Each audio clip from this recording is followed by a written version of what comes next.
Bonjour à toutes et à tous et bienvenue sur Sensation. Aujourd'hui, je reçois le sergent-chef Christopher. Bonjour. Bonjour. Alors ensemble, nous allons évoquer le recrutement de l'armée de l'air et de l'espace dans les CIRFA, les centres d'information et de recrutement des forces armées. Mais avant tout, j'aimerais que l'on écoute votre spot publicitaire et que l'on revienne dessus juste après. Être aviateur, c'est intégrer 4 valeurs fondamentales. Servir. Protéger. Apprendre. Se dépasser.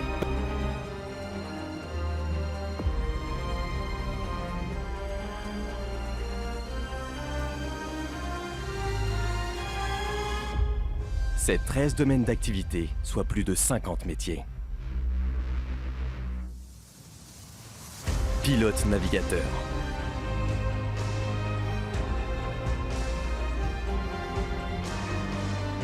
Mécanique.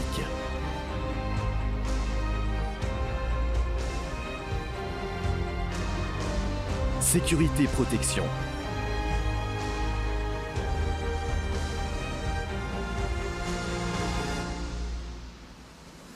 Opération aérienne.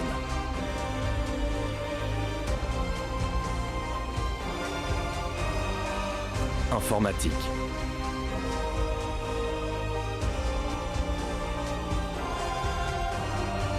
Renseignement. Infrastructure. Logistique. Transport. Hôtellerie et restauration.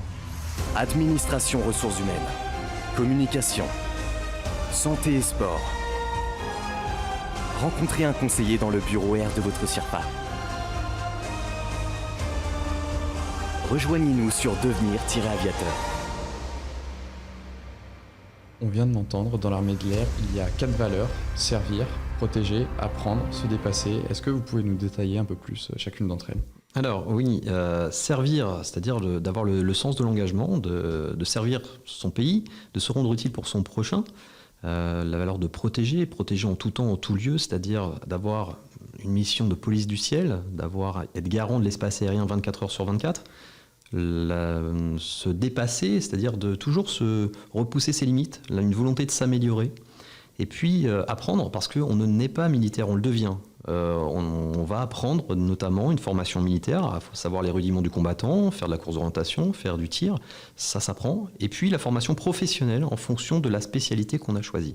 C'est intéressant ce que vous soulignez justement, l'apprentissage, parce que comme vous venez de le dire, on n'entre pas dans l'armée de l'air en ayant déjà toutes les compétences. On arrive certes avec des compétences parce qu'on sort d'un bac ou même pour certaines études supérieures, mais on n'est pas tout de suite prêt à exercer un des métiers de l'armée de l'air. Il y a une phase d'apprentissage et de formation. Bien sûr, on n'attend pas qu'on soit déjà militaire parce qu'on va vraiment apprendre les rudiments, comme je vous disais, de la formation militaire et aussi formation professionnelle. Il y aura un savoir-faire en fonction de chaque métier, qu'on soit contrôleur aérien, qu'on soit fusilier commando, qu'on soit mécanicien avion. Derrière, la formation sera prise en charge. Elle sera évidemment gratuite et aussi l'élève sera aussi rémunéré à hauteur de 1 300 €. Et alors, comment ça se passe pour intégrer l'armée de l'air et de l'espace ? Quels sont les critères ? Alors les critères, il faut avoir plus de 17 ans, moins de 30 ans, justifier, j'ai envie de dire, d'un niveau 3e, de savoir nager 50 mètres, quelle que soit la nage, et puis d'être de nationalité française, avoir effectué sa journée de citoyenneté. Alors, vous en parliez, il faut avoir un niveau 3e au minimum parce qu'il est possible d'intégrer une formation directement après le niveau 3e pour faire un métier de l'armée de l'air. En effet, on a 3 niveaux de catégorie, si vous voulez. On recrute de niveau 3e jusqu'à bac plus 5. De niveau 3e à niveau bac, on va avoir la catégorie des militaires du rang qui vont plutôt avoir un rôle d'opérateur, d'opératrice. De bac à bac plus 2, on va avoir la catégorie des sous-officiers qui vont plutôt avoir un rôle de chef d'équipe. Et de bac plus 3 à bac plus 5, on va avoir la catégorie des officiers qui vont plutôt avoir un rôle de manager. Mais pour répondre à votre question, en justifiant au minimum d'un niveau 3e, on peut évidemment intégrer l'armée de l'air et on va former la personne sur une spécialité. Alors, est-ce qu'il est possible de gravir les échelons ? J'ai envie de dire, si on commence avec un niveau 3e en étant entre guillemets au bas de l'échelle, est-ce que par la suite, quand même, c'est possible d'accéder à des postes qui à la base sont réservés au début à ceux qui ont un bac plus 2 ou même un bac plus 5 ? Tout à fait, c'est ce qui fait la beauté du métier aussi. Toujours s'améliorer, je disais se dépasser. Eh bien, en effet, on a des très belles carrières de militaires qui ont commencé militaires du rang, qui sont maintenant officiers, parce qu'il y a toujours un concours interne, toujours une phase de progression, on va toujours chercher à s'améliorer et pas à stagner. Alors, il doit y avoir aussi malheureusement quelques échecs, des personnes qui ne réussissent pas les tests ou qui avaient une vision du métier qui ne correspond pas à ce qu'il est réellement. Comment ça se passe avec ces personnes? Il y a un accompagnement mis en place pour essayer de les aider à trouver un métier dans l'armée de l'air tout de même? Alors tout à fait. Il faut dire que le candidat ou la candidate qui vient nous voir au centre de recrutement de l'armée de l'air et de l'espace de Rouen, on va l'informer sur les différents métiers que nous proposons. Mais c'est surtout le ou la candidate qui va choisir son métier. Et à ce moment-là, on va l'accompagner dans ses démarches, on va lui donner des petits conseils pour qu'elle fasse la meilleure impression possible. Après, il est vrai, il y a des moments où peut-être que des candidats ou candidates avaient peut-être surestimé, entre guillemets, le métier, mais on va l'accompagner. C'est toujours, si vous voulez, le candidat ou la candidate qui aura son mot, parce que derrière, on est une armée de spécialistes, et on va être formé en fonction de cela. Donc c'est toujours, évidemment, le ou la candidate qui choisit son métier, bien évidemment. Alors, on parle pour le moment d'intégrer directement l'armée de l'air, mais il y a aussi une phase, j'ai envie de dire, où on peut s'initier un petit peu avec les stages de 3e, où il est possible de venir sur les bases, ou aussi des périodes militaires qui sont des immersions de 2 semaines. Est-ce que vous pouvez nous en parler un peu plus de ces périodes militaires? En effet, il y a des possibilités pour les stages de 3e, notamment sur les différentes bases aériennes, qui vont permettre, dans ce stage de 3-4 jours, de découvrir l'environnement militaire, mais aussi les unités. Et puis, vous avez la période militaire d'initiation et de défense nationale. Là, pour le coup, ça va être pendant 12 jours, pendant les vacances scolaires, soit plutôt février ou la période estivale, on va découvrir l'environnement militaire via dormir à la belle étoile, revêtir le treillis, faire de l'airsoft, apprendre à marcher au pas. Donc là, on découvre et on peut confirmer justement, j'ai envie de dire, un désir d'intégrer l'armée de l'air par ce biais. Et vous avez des résultats, entre guillemets, j'ai envie de dire, beaucoup de ceux qui participent à ces immersions ensuite franchissent le pas et s'engagent dans l'armée de l'air? Bien sûr, complètement. Ils ont découvert et ça a confirmé leur choix justement de cette notion un petit peu familiale et évidemment de se spécialiser. Et alors dans ce spot, on apprend également qu'il y a plus de 50 métiers dans 13 domaines dans l'armée de l'air, c'est-à-dire qu'il n'y a pas que le métier de pilote de chasse qui est celui auquel on pense directement quand on pense armée de l'air. Ça veut dire qu'on peut rester sur la terre ferme mais faire partie de l'armée de l'air? Exactement. C'est-à-dire que aviateur, c'est l'ensemble du personnel de l'armée de l'air et de l'espace.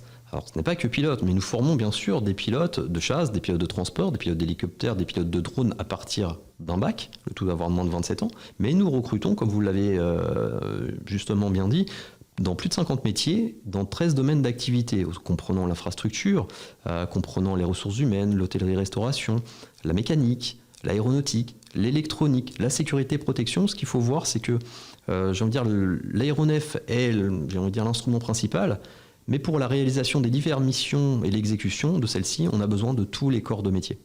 Alors, lorsque l'on s'engage dans l'armée, ce n'est pas nécessairement pour la vie, il y a un système de contrats. Quels sont ces contrats et comment ça se passe pour les renouvellements? Alors, on a des contrats qui vont de 4 à 6 ans, bien évidemment renouvelables, et qui peuvent aussi déboucher notamment sur un engagement de carrière, c'est-à-dire un CDI.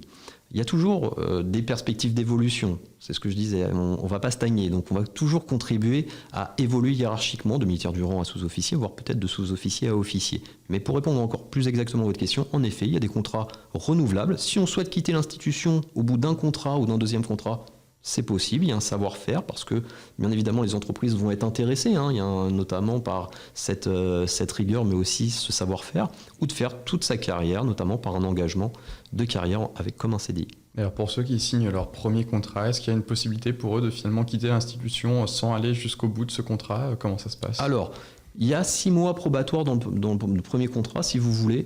Donc en 6 mois, on a largement le temps de se faire une idée. Au-delà, il faut respecter son contrat. Et alors vous, personnellement, qu'est-ce qui vous a motivé à intégrer l'armée de l'air? Alors moi, je suis titulaire d'un bac STI électronique, d'un DUT génie électrique et d'une licence aéronautique.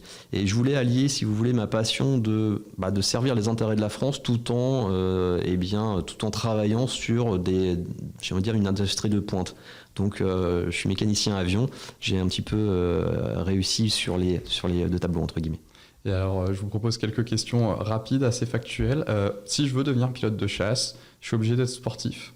C'est mieux. Il faut avoir une bonne condition physique, c'est-à-dire crossfit, renforcement musculaire, vont être importants. Est-ce qu'il faut aussi avoir certains critères de santé, notamment une bonne vue pour être pilote de chasse ? Alors, il va y avoir en effet des critères médicaux. Et là, c'est vraiment un médecin de santé qui va pouvoir statuer. Mais en effet, par rapport à une autre spécialité, vous avez signalé la vue, c'est en effet qui va être un peu plus restrictive. Mais comme le dos, voire les genoux, c'est un métier où on sera un peu plus restrictif que d'autres. Il faut quoi qu'il arrive rester en bonne santé pour être pilote de chasse. Merci beaucoup, sergent-chef Christopher, d'avoir été avec nous. C'est la fin de cette émission. Vous pouvez la retrouver en podcast audio et vidéo sur notre site et notre application Radio Sensation.